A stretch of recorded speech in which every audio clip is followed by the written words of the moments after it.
नमस्कार। मैं प्रारंभिक परीक्षा विशेष प्रारंभिक परीक्षा तक सामान्य अध्ययन की कक्षाएं YouTube पर लगातार चलाने वाला हूं और प्रारंभिक परीक्षा के बाद भी इसे मैं चलाता रहूँगा।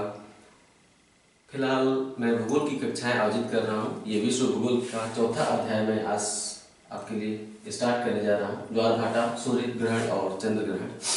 बहुत से लोग मेरे वीडियोस देखते हैं और व्यू करते हैं, लेकिन उसे सब्सक्राइब नहीं कर पाते हैं। बहुत से लोगों को पता नहीं कि चैनल को सब्सक्राइब कैसे करते हैं, कहाँ जाकर चैनल को सब्सक्राइब करते हैं। अगर आप चाहते हैं कि आप जैसे ही मैं कोई वीडियो डालूं और आपको तुरंत एक नोटिफिकेशन मिल जाए, तो आपको मेरे चैनल को सब्सक्राइब करना होगा। इसके लिए आपको यूट्यूब पर मेरे चैनल को सर्च करना होगा। मेरे यूट्यूब चैनल का नाम है टारगेट विथ आलोक। अगर आप सब्सक्राइब कर देंगे तो आपको मुझसे पूछना नहीं पड़ेगा कि अगला वीडियो मैं कब डाल रहा हूँ। आपको स्वयं एक नोटिफिकेशन मिल जाएगा जैसे ही मैं कोई अगला वीडियो अपलोड करूँगा। तो बहुत से लोग जानते नहीं कि कैसे सब्सक्राइब किया जाता है चैनल को। इस बारे में मैं आपको जानकारी देना चाहूँगा कि अगर आप मेरे चैनल को सब्सक्राइब करना चाहते हैं तो मान लेते हैं ये आपका मोबाइल है, सामने यूट्यूब एप्लीकेशन दिखाई दे रहा है, यूट्यूब का ऐप, उसे आपने टच किया। टच करने के बाद ये सर्च का है साइन, आप सर्च में जाएंगे, वहाँ पर टारगेट विथ आलोक टाइप करेंगे। आप टारगेट विथ आलोक टाइप करके सर्च करेंगे तो आपको ऐसा दिखेगा। लेकिन ये चैनल नहीं है। चैनल तब दिखेगा, चैनल तब मानेंगे जब आप पीछे कवर पिक दिखेगा, लेकिन यहाँ पे कवर पिक नहीं है। ये मेरी फ़ोटो है चैनल की, प्रोफाइल पिक समझ सकते हैं। ये कहीं भी दिखे, आप इस फ़ोटो को ऐसे टच करेंगे तो सीधे मेरे चैनल पे पहुँच जाएंगे। बैक करता हूँ। टारगेट विथ आलोक टाइप करने से दिख रहा है मेरा फ़ोटो और चैनल का नाम टारगेट विथ आलोक लिखा हुआ है। यहाँ पे जब आप मेरी फ़ोटो कैसे टच करेंगे तो आप चले जाएंगे मेरे चैनल पर। मेरा चैनल है, कवर पिक ग्रीन कलर का है, नीचे लिखा हुआ है टारगेट विथ आलोक, मेरे चैनल का नाम है। उसके नीचे लिखा है सब्सक्राइब। सब्सक्राइब लाल है तो आपने सब्सक्राइब नहीं किया है। अगर लाल कलर का लिखा है सब्सक्राइब तो इसका अर्थ है कि आपने सब्सक्राइब नहीं किया है। उसके आगे दिया हुआ है 4000 समथिंग लोगों ने इसे सब्सक्राइब किया है। तो अगर आप इस चैनल से जुड़े नोटिफिकेशन प्राप्त करना चाहते हैं तो आपको सब्सक्राइब को टच क्लिक कर देना होगा। क्लिक करने के बाद ये देखिए ब्लैक हो गया और अब लिखा है सब्सक्राइब्ड, लास्ट में ईडी जुड़ गया, यानी सब्सक्राइब हो चुका है। सब्सक्राइब करने के बाद आपको यहाँ पे एक बेल दिखाई देगी। ये देखिए बेल का साइन दिखाई दे रहा है। उस बेल को अगर आप टच कर देंगे तो वो भी ब्लैक हो जाएगा। ये देखिए ब्लैक हो गया। बेल ब्लैक हो जाने का अर्थ है कि आपको जैसे ही मैं कोई वीडियो अपलोड करूँगा आपको आपके मोबाइल में एक घंटी बजेगी और एक नोटिफिकेशन आएगा। इससे मेरे वीडियो डालते ही आप उसे पा सकते हैं। या फिर अगर आप टारगेट विथ आलोक न भी टाइप करें, कहीं से भी आप मेरा वीडियो देख रहे हो, तमाम वीडियो लोग शेयर करते हैं, आप उससे शेयर के थ्रू भी मेरे वीडियो देखते हैं, तो कोई भी वीडियो आप मेरा देख रहे हो वहाँ भी वीडियो के नीचे भी सब्सक्राइब ऑप्शन आता है। जैसे कि वीडियो के नीचे ये देखिए वीडियो चल पड़ा, हालांकि इसे मैं पॉज कर देता हूँ। वीडियो के नीचे यहाँ पे सब्सक्राइब्ड, चूँकि ये सब्सक्राइब्ड हो चुका है, ब्लैक दिख रहा है, इसका अर्थ है कि सब्सक्राइब किया जा चुका है। लेकिन अगर वीडियो देखते समय नीचे सब्सक्राइब रेड लिखा रहे तो आप उसे टच करके ब्लैक कर देंगे सब्सक्राइब बटन को। तो इस तरह से आप चैनल को मेरे सब्सक्राइब कर देंगे। आपकी सुविधा के लिए मैंने बताया इसे। ओके, आइए नया अध्याय शुरू करते हैं। आज के अध्याय का नाम है ज्वारभाटा और सूर्य ग्रहण चंद्र ग्रहण। इसमें मैं बताऊंगा कि ज्वारभाटा कैसे आता है और सूर्य ग्रहण चंद्र ग्रहण कैसे होता है। ये अध्याय 4 है। इसके पहले मैंने ब्रह्मांड, सौरमंडल और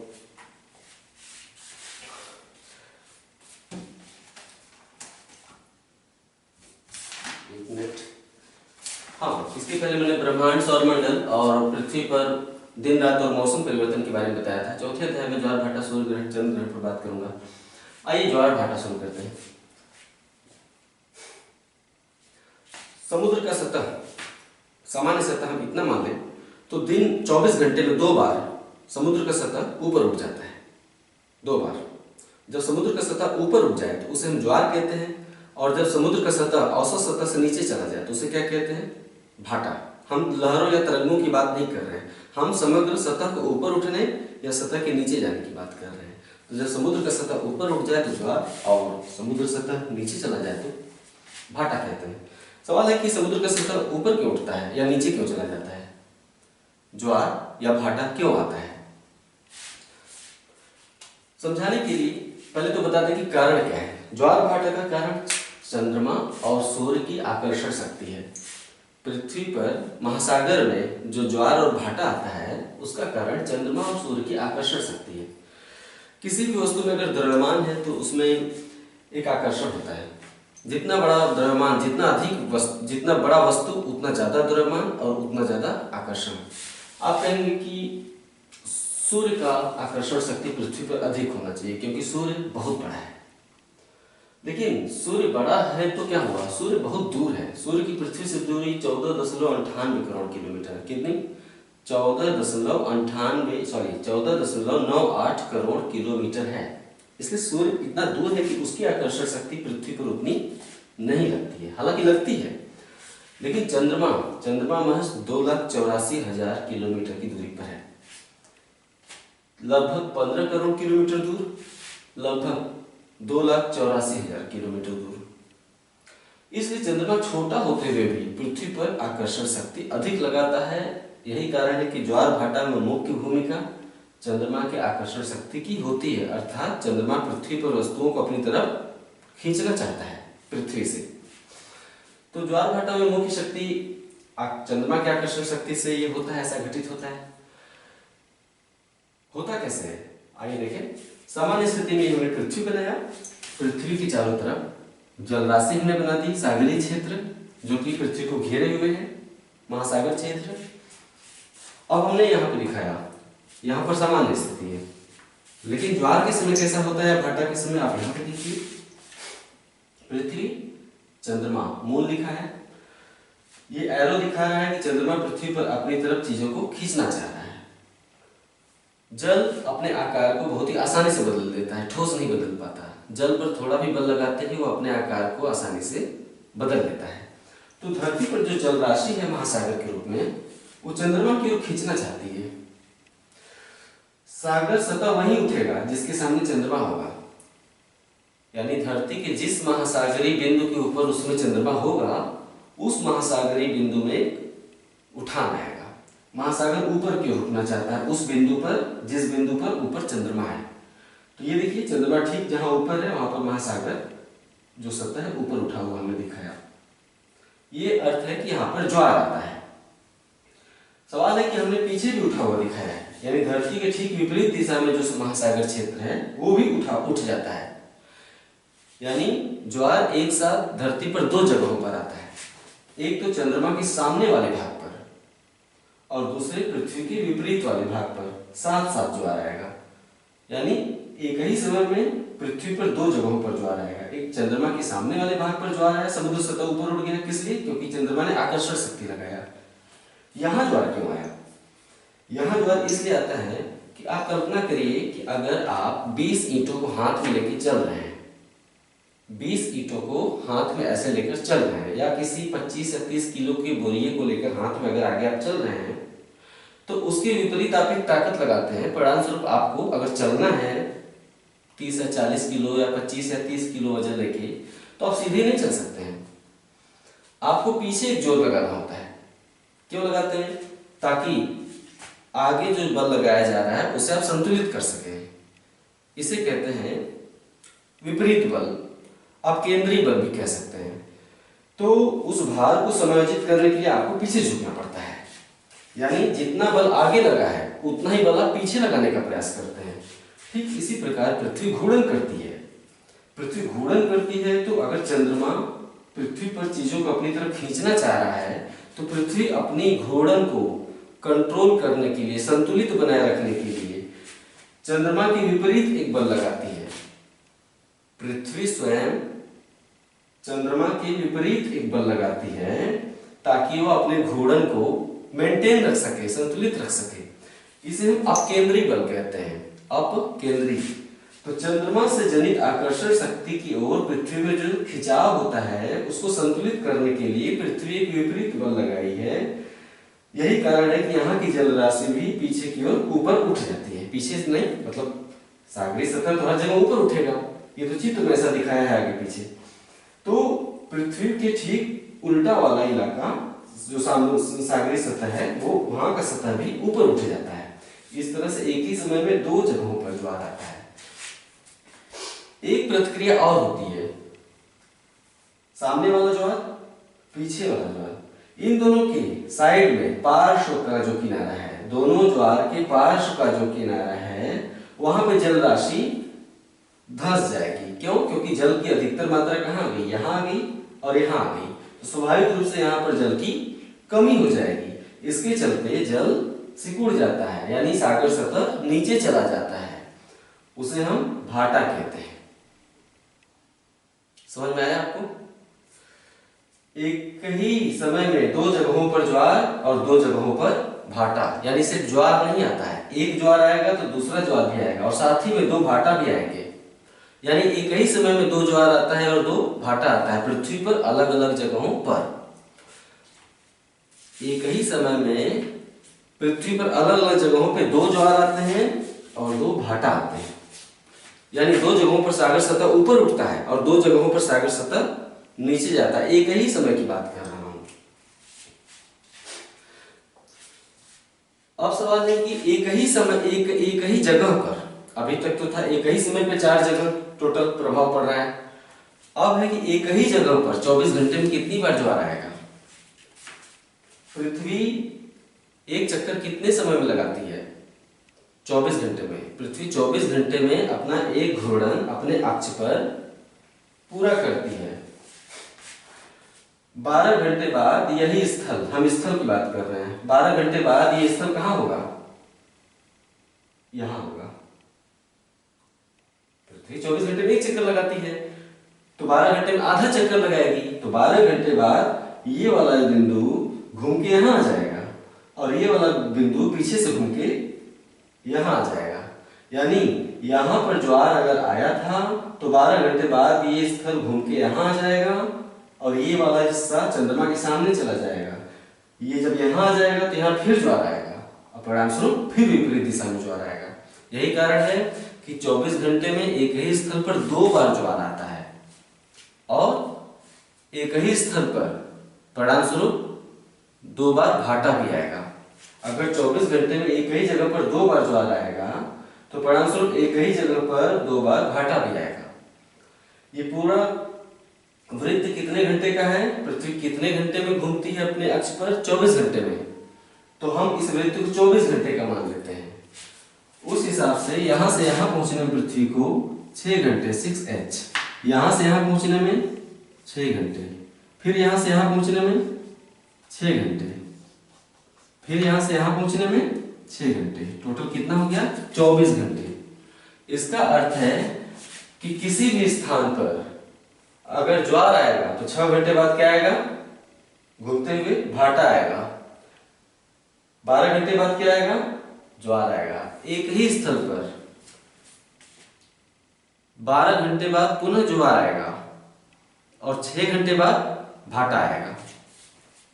6 घंटे के अंतराल पे ज्वार भाटा एक ही सागरीय सतह पर आते रहते हैं। आप कहेंगे कि कहाँ आते रहते हैं, हम तो नहीं देखते हैं। तो जाइए सागरीय सतह पर, सागरीय सतह पर आप जाएंगे तब तो दिखाई देगा, क्योंकि खिंचाव महाद्वीपों में नहीं होता, केवल महासागरों में होता है ज्वार भाटा। तो ये फैक्ट आपने क्या देखा? फैक्ट अब तक क्या सामने आया कि ज्वार भाटा पर सर्वाधिक प्रभाव चंद्रमा की आकर्षण शक्ति का होता है। चंद्रमा के सामने वाले भाग पर ज्वार आता है तो विपरीत वाले भाग पर भी ज्वार आता है। एक ही समय में दो ज्वार उठते हैं और दो भाटा आती है। एक ही स्थल पर 24 घंटे में दो बार ज्वार आएगा और दो बार भाटा आएगा। एक ज्वार के बाद 6 घंटे बाद भाटा आएगा और एक ज्वार के 12 घंटे बाद फिर ज्वार आएगा। एक ज्वार के 18 घंटे बाद फिर भाटा आएगा। एक ज्वार के 24 घंटे बाद फिर ज्वार आएगा। इस तरह से हमने आपको समझाने का प्रयास किया ज्वार भाटा। अब शक्तिशाली ज्वार कब उठता है ये देखेंगे।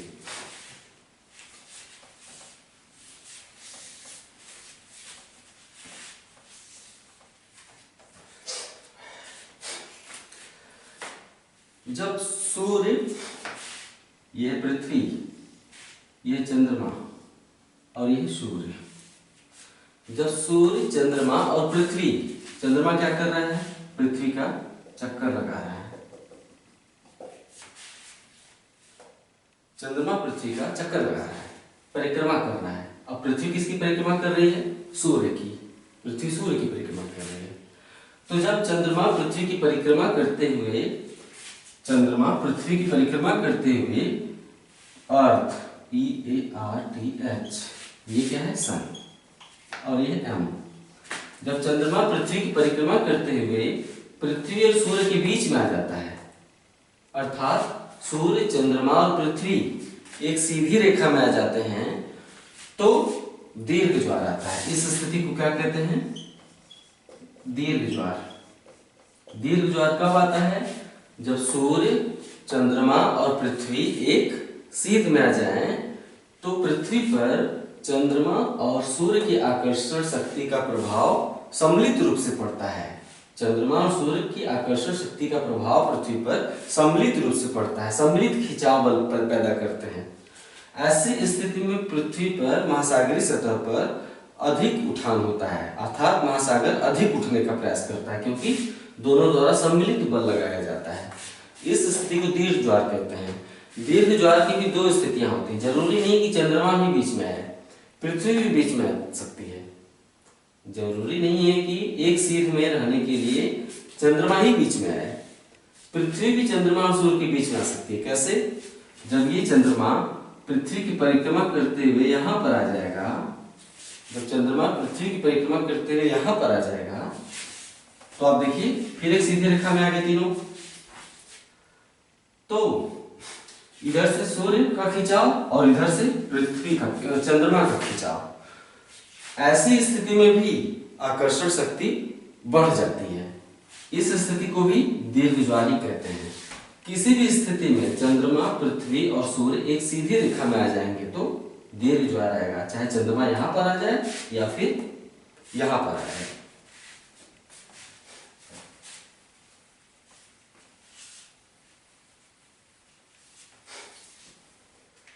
एक निम्न ज्वार आता है।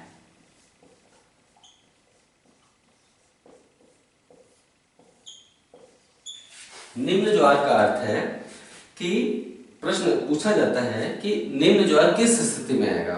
चंद्रमा, सूर्य, पृथ्वी एक सीधी रेखा में होंगे, चंद्रमा बीच में होगा, पृथ्वी बीच में होगा, चंद्रमा, सूर्य और पृथ्वी समकोण में होंगे। इस तरह से पूछा जाता है कंफ्यूज करने के लिए।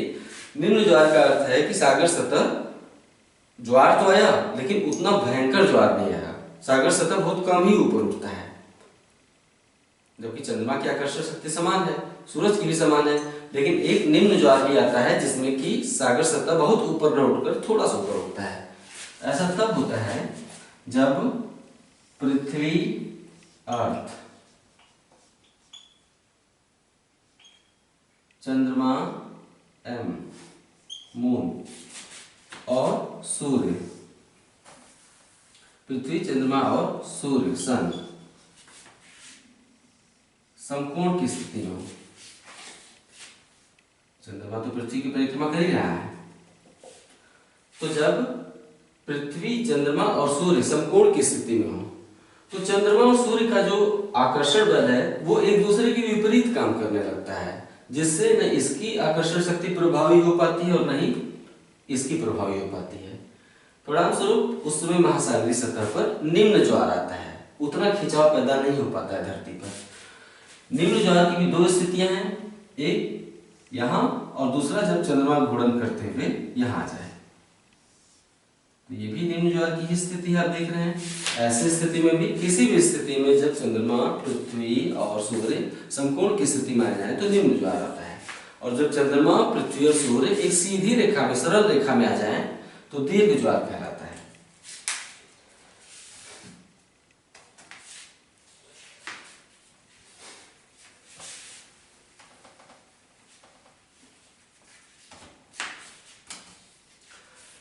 दुनिया का सबसे ऊंचा ज्वार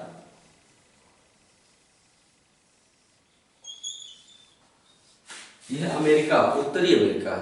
दुनिया में सबसे ऊंचा ज्वार अमेरिका के तट पर फंडी की खाड़ी में आता है। यहाँ फंडी की खाड़ी, खाड़ी क्या होती है? एक ऐसा संकरा समुद्री क्षेत्र जो तीनों ओर से महाद्वीप से घिरा हुआ है। एक ऐसा समुद्री क्षेत्र जो तीन ओर से महाद्वीप से घिरा हुआ है, उसे खाड़ी कहते हैं। तो दुनिया का सबसे ऊंचा ज्वार 18 मीटर का ज्वार, 18 मीटर का ज्वार कहाँ आता है? यूएसए के तट पर। कौन सी खाड़ी में? फंडी की खाड़ी में। फंडी की खाड़ी में सबसे ऊंचा ज्वार आता है। खाड़ी जितनी सकरी होती है, जल स्तर उतना ही ऊपर उठ जाता है।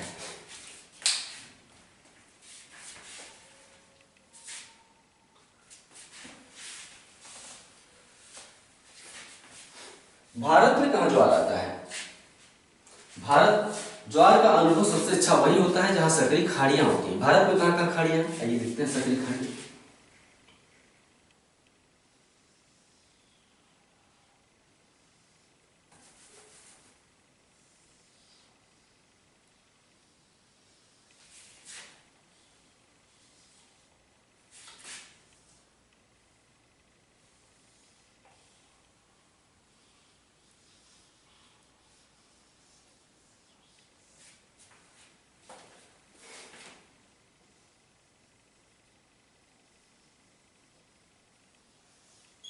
ठीक है, ये है आपका इंडिया। दक्षिण भारत हमने बनाया इंडिया। भारत में कच्छ की खाड़ी है, गुजरात के ऊपरी क्षेत्र में जो दिखाई दे रही है जलराशि, इसे कहते हैं कच्छ की खाड़ी। ये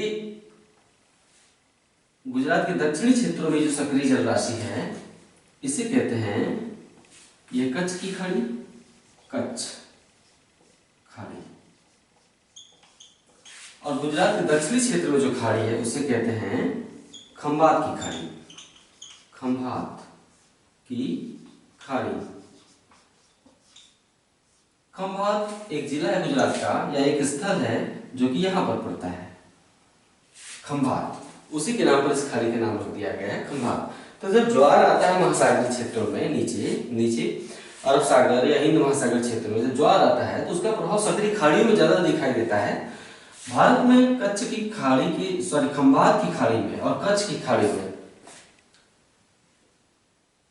ज्वार के समय लहरें पैदा होती हैं, तरंगे, इसे हम ज्वारीय तरंगे कहते हैं।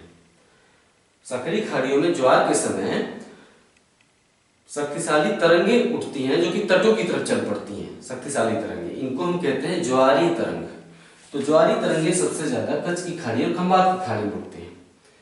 कच्छ की खाड़ी एक दलदली क्षेत्र है, इसलिए उसका प्रभाव कच्छ की खाड़ी में उतना नहीं पड़ता। क्यों? क्योंकि ये दलदली क्षेत्र है। खंभात की खाड़ी में ज्वारीय तरंगे शक्तिशाली उठती हैं। तो ज्वारीय तरंगे जो कि समुद्र की तट की तरफ बढ़ लेती हैं, सारे महाद्वीपों की तट की तरफ बढ़ लेती हैं, उन ज्वारीय तरंगों में काफी ऊर्जा होती है। सवाल पूछा जाएगा कि भारत में ज्वारीय तरंगे सबसे ज्यादा कहाँ उठती हैं? पूछा ही जाता है, खंभात की खाड़ी क्षेत्र में उठती है, गुजरात तट पर। तो ज्वारीय तरंगों में ऊर्जा होती है। कैसी ऊर्जा? गतिज ऊर्जा। ये गतिज ऊर्जा तट पर जाकर टकराती है। तो इस ऊर्जा को दोहन करने के लिए तटों पर विद्युत संयंत्र लगा देते हैं। तो विद्युत संयंत्र लगा देने से उस ऊर्जा का उपयोग करके बिजली बनाते हैं। तो भारत में ज्वारीय तरंग ऊर्जा केंद्र, ज्वारीय तरंग ऊर्जा केंद्र खंभात में लगाने का प्रयास किया जा रहा है। इसके विकास की काफी संभावनाएं हैं। गुजरात में ज्वारीय तरंग से विद्युत पैदा करने की संभावना है। कहां पर? खंभात की खाड़ी के तट पर। ये सवाल भी अक्सर पूछा जाता है।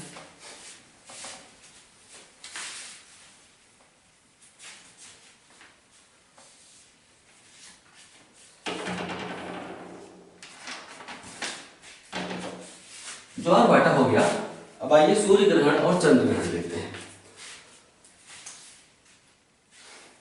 सूर्य ग्रहण चंद्र ग्रहण में ज्यादा कुछ नहीं पढ़ना है, 4 लाइन की बात है, ध्यान से देख लेंगे तुरंत समझ में आ जाएगा। सूरज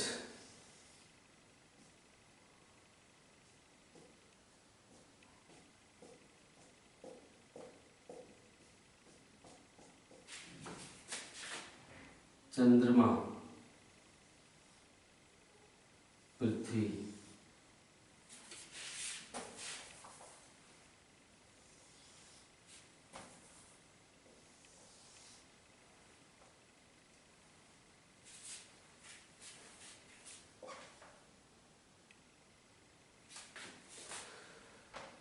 ये है आपका सन, सूरज, ये चंद्रमा बीच में और ये है पृथ्वी। एक दूसरी स्थिति भी बनाते हैं, सूरज,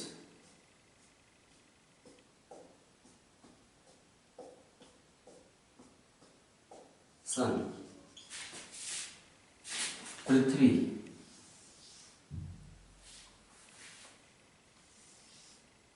अर्थ,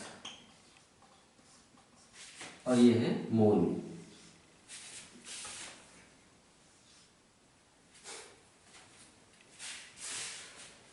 पहली स्थिति को हम कहते हैं सूर्य ग्रहण,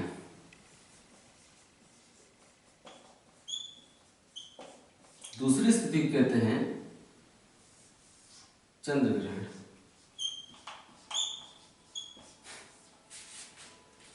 आपको यहाँ पे दिखाई दे रहा है? ठीक है।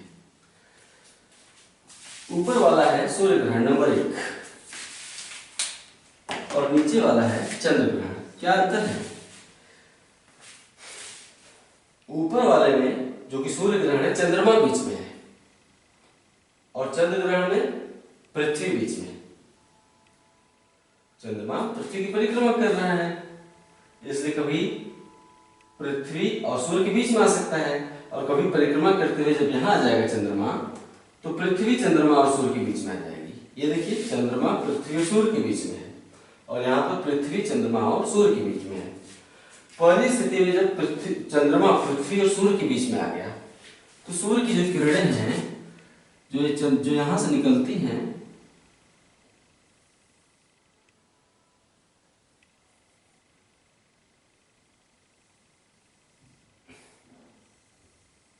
तो चंद्रमा की जो छाया है, अगर पृथ्वी पर यहां पर इस बिंदु पर खड़ा व्यक्ति है, इस बिंदु पर, तो उसे सूर्य दिखाई नहीं देगा।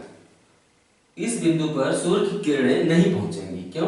क्योंकि बीच में चंद्रमा के आ जाने से अब इस बिंदु पर चंद्रमा की छाया पड़ेगी। इस बिंदु पर चंद्रमा आड़ में आ गया तो यहाँ पर चंद्रमा की छाया पड़ेगी, जिसके कारण यहाँ खड़े व्यक्ति को सूर्य दिखाई नहीं देता। अचानक से चंद्रमा चलते हुए यहाँ पर आ जाता है, तो इस स्थिति को हम, जो यहाँ के व्यक्ति को सूर्य दिखाई नहीं देता, तो इसे सूर्य ग्रहण कहते हैं। यानी सूर्य में ग्रहण लग गया। कौन रास्ते में आ गया? चंद्रमा। क्या सूर्य ग्रहण पृथ्वी के सभी जगहों पर घटित होता है? नहीं, सूर्य ग्रहण पृथ्वी पर किसी एक खास बिंदु पर घटित होता है। जो यानी कि भारत में सूर्य ग्रहण दिखाई दे रहा है, तो ब्रिटेन में भी दिखाई दे। क्यों? क्योंकि चंद्रमा की छाया पूरी पृथ्वी को नहीं ढक सकती। चंद्रमा की छाया पृथ्वी के कुछ खास स्थलों पर ही पड़ती है, जिसके चलते सूर्य दिखाई नहीं देता। अगर पृथ्वी पर यहाँ खड़ा व्यक्ति है तो उसे सूर्य दिखाई देगा। क्यों? क्योंकि यहाँ पर चंद्रमा की छाया नहीं पड़ रही है। इसका मतलब सूर्य ग्रहण पृथ्वी पर सर्वत्र एक साथ घटित नहीं होता। सूर्य ग्रहण वहीं घटित होता है जहां पर चंद्रमा की छाया पड़ती है। इस स्थिति को सूर्य ग्रहण कहते हैं। सूर्य ग्रहण में चंद्रमा बीच में आ जाता है। अब चंद्र ग्रहण देखते हैं। चंद्र ग्रहण, सूर्य ग्रहण दिन में घटित होगा और चंद्र ग्रहण रात में घटित होगा। रात किधर होगा? अगर सूर्य इधर है तो रात किधर होगा? इस वाले हिस्से में। सूर्य पृथ्वी के किसी न किसी भाग पर हमेशा दिन रखता है, तो सूर्य के सामने वाले भाग पर तो दिन रहेगा, लेकिन पीछा वाला जो भाग है पृथ्वी का, वहां पर रात रहेगी। हमने कल बताया था पहले वीडियो में कि ये प्रकाश वृत्त है, सूर्य की किरणों से पड़ने वाला प्रकाश वृत्त। इस वृत्त के पहले दिन है और इस वृत्त के बाद रात है। तो चंद्र ग्रहण रात में होता है। तो अब सूर्य है, चंद्रमा है, बीच में कौन आ गया? पृथ्वी। पृथ्वी का ये वाला भाग जहां पर रात है, यहां से सूर्य की किरणें निकली और पार कर गई। ये देखिए, पृथ्वी पर पड़ी, पृथ्वी पर इधर दिन है, इधर रात है। अब इधर जो रात में लोग रह रहे हैं उन्हें चंद्रमा चमकता हुआ दिख रहा था। कब? जब चंद्रमा यहाँ पर था। चंद्रमा जब यहाँ पर था तो यहाँ पर खड़े लोगों को चंद्रमा दिखाई दे रहा था। मान लेते हैं पूर्णिमा की रात है। कैसी? पूर्णिमा की रात, जब चंद्रमा पूरा दिखाई देता है। तो इस बिंदु पर खड़े लोगों को अभी चंद्रमा पूरा दिख रहा है। करवा चौथ भी बना सकते हैं क्योंकि चंद्रमा पूरा दिखाई दे रहा है। लेकिन चंद्रमा जो कि पृथ्वी का परिक्रमण कर रहा है, तो चंद्रमा परिक्रमण करते हुए इस क्षेत्र में आ गया। चंद्रमा कितना दिखाई देगा? देखिए, आधा चंद्रमा अभी भी दिखेगा। क्यों? क्योंकि आधा चंद्रमा पृथ्वी की छाया क्षेत्र से बाहर है और आधा चंद्रमा पृथ्वी के छाया क्षेत्र में घुस चुका है। तो यहाँ पे खड़े व्यक्ति को ये इतना चंद्रमा दिखाई नहीं देगा, आधा ही दिखाई देगा। क्यों? क्योंकि इतना अंधेरे में आ गया है, छाया क्षेत्र में आ गया है। इस अंधेरे वाले भाग में सूर्य का प्रकाश तो पहुंच नहीं रहा है। क्यों? क्योंकि रास्ते में पृथ्वी आ गई है। तो ये पूरा अंधेरा भाग है। ये पूरा इस अंधेरे भाग में जब परिक्रमण करते हुए चंद्रमा पूरा चलाता है तो पृथ्वीवासियों को दिखाई देना बंद कर देता है चंद्रमा। क्यों? क्योंकि अंधेरा भाग है। क्यों अंधेरा भाग है? क्योंकि बीच में पृथ्वी आ गई है, इसलिए सूर्य की किरणें इस भाग में नहीं पहुंच रही है। हालांकि चंद्रमा यहीं पर उपस्थित है लेकिन दिखाई नहीं देता है। इसके चलते इसे हम चंद्र ग्रहण कहते हैं। आपने ध्यान दिया, चंद्र ग्रहण की स्थिति में पृथ्वी बीच में होती है, सूर्य ग्रहण की स्थिति में सूर्य बीच में होता है। एक वर्ष में अधिकतम 7 सूर्य ग्रहण या चंद्र ग्रहण हो सकते हैं। एक वर्ष में अधिकतम 7 सूर्य ग्रहण और चंद्र ग्रहण घटित हो सकते हैं। सूर्य ग्रहण जब पूर्ण सूर्य ग्रहण होता है, पूर्ण सूर्य ग्रहण की स्थिति में चंद्रमा एकदम बीचों बीच आ जाता है, यानी सूर्य को पूरी तरह से चंद्रमा ढक लेता है। तो पूरे सूर्य ग्रहण की स्थिति में भी चंद्रमा लेकिन सूर्य को पूरी तरह ढक नहीं पाता। ये है सूर्य और ये है चंद्रमा। चंद्रमा बीचों बीच आ गया है, हमें दिखाई दे रहा है, जिसके चलते इतना भाग काला हो गया, ढक लिया चंद्रमा ने। लेकिन सूर्य की बाहरी सतह को क्या कहते हैं? कोरोना। सूर्य की बाहरी सतह को कोरोना कहते हैं। चंद्रमा पूरी तरह से सूर्य को नहीं ढक पाता। सूर्य का बाहरी कोरोना वाला हिस्सा बहुत तेजी से चमकता है, उस दौरान चमकते हुए दिखाई देता है। तो ऐसे स्थिति में हीरे की अंगूठी की भांति एक आकार बनता है, एक वलय बनता है चमकता हुआ, जिसे हम हीरक वलय कहते हैं या डायमंड रिंग। डायमंड रिंग की तरह आकृति बनती है क्योंकि सूर्य का बाहरी हिस्सा अभी भी चमक रहा होता है। तो पूर्ण सूर्य ग्रहण की स्थिति में सूर्य डायमंड रिंग की भांति दिखाई देता है। हिंदी में हीरक वलय बोलते हैं। तो ये हो गया ज्वार भाटा, सूर्य ग्रहण और चंद्र ग्रहण। ये अध्याय यहीं पर समाप्त होता है। कैसा लगा? अपनी प्रतिक्रिया दीजिएगा। धन्यवाद।